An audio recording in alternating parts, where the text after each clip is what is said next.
சாய் பக்தர்களுக்கு என் அன்பு வணக்கங்கள். ஓம் சாய்ராம். என் அன்பு குழந்தையே, ஒரு அவசரமாக செய்தியாக உன்னிடம் நான் பேச வந்தேன். இது மிகவும் முக்கியமான செய்தி. இந்த செய்தியை நீ கேட்டே ஆக வேண்டும். இறுதி வரை பொறுமையாக கேள். அப்பொழுது உனக்கு புரிய வரும் என்னவென்று நான் சொல்லும் இந்த நேரத்தில் ஒரு செய்தி உன்னிடம் வரப்போகிறது. அது யாரிடம் இருந்து வரப்போகிறது, எதற்காக வரப்போகிறது என்று சொல்கின்றேன். நீ எங்கு இருக்கிறாய் என்று இது நாள் வரை தெரியாத உன் துணை இன்று எங்கு இருக்கிறார் என்று இன்று உன்னை தேடி தேடி உன்னிடம் ஒரு செய்தியை சொல்லப் போகிறார்.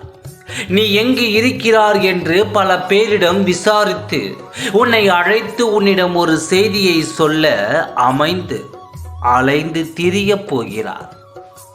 இது நாள் வரை உன்னை ஆச்சரியமாக அலட்சியமாக நினைத்து உன்னை ஒரு உயிர் என்று கூட பாராமல் எங்கே இருந்தாலும் சரி என்று நேருக்கு நேர் உன் முகத்தை பார்த்தால் கூட முகத்தை திருப்பிக் கொண்டு சென்ற உன் துணை இன்று இரவு நீ எங்கு இருக்கிறாய் என்றும் உன் அலைபேசியை தேடியும் அலைந்து திரிந்து கண்டுபிடித்து உன்னிடம் ஒரு செய்தியை சொல்ல காத்திருக்கிறார்.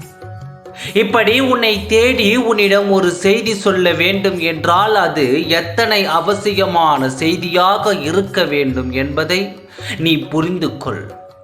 இன்று நான் சொல்லும் நேரத்தில் இது கட்டாயம் நடந்தே தீரும். இது யார் தடுத்தாலும் நிற்காது. இந்த தலையெழுத்தை யாராலும் மாற்ற முடியாது அல்லவா? அதனால் தான் உன் துணை இந்த நேரத்தில் உன்னை தேடி அலைந்து கொண்டிருப்பார். உன் அழைப்பு மணியை அழைத்து உனக்கு ஒரு செய்தியும் சொல்லப் போகிறார். இதை முன்கூட்டியே நான் ஏன் சொல்லிக் கொண்டு இருக்கிறேன் என்று தெரியுமா?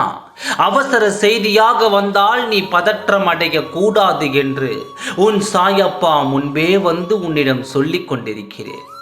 தேவைக்காக பயன்படுத்தும் அந்த நபர்கள் அழைக்கும் பொழுது இன்று நீ செய்வது நல்லதா கெட்டதா என்று நீ கேட்டால் நீ செய்வதுதான் நல்லது என்று நான் சொல்வேன். ஏன் தெரியுமா? தேவைக்காக அவர்கள் பயன்படுத்தினாலும் அந்த இடத்தில் நிற்க வேண்டிய கடமை அவர்களுக்கு இருக்காது. நீ சென்று உன் கடமைகளை முடித்துவிட்டு நீ வந்துவிடு. பிறகு உன் துணை உன்னை தேடி மீண்டும் ஓடி வருவார். ஏன் தெரியுமா?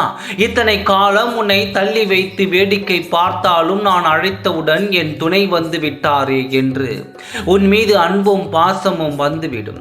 பிறகு நீ இருக்கும் இடத்திற்கு உன் துணை உன்னை தேடி வருவார்.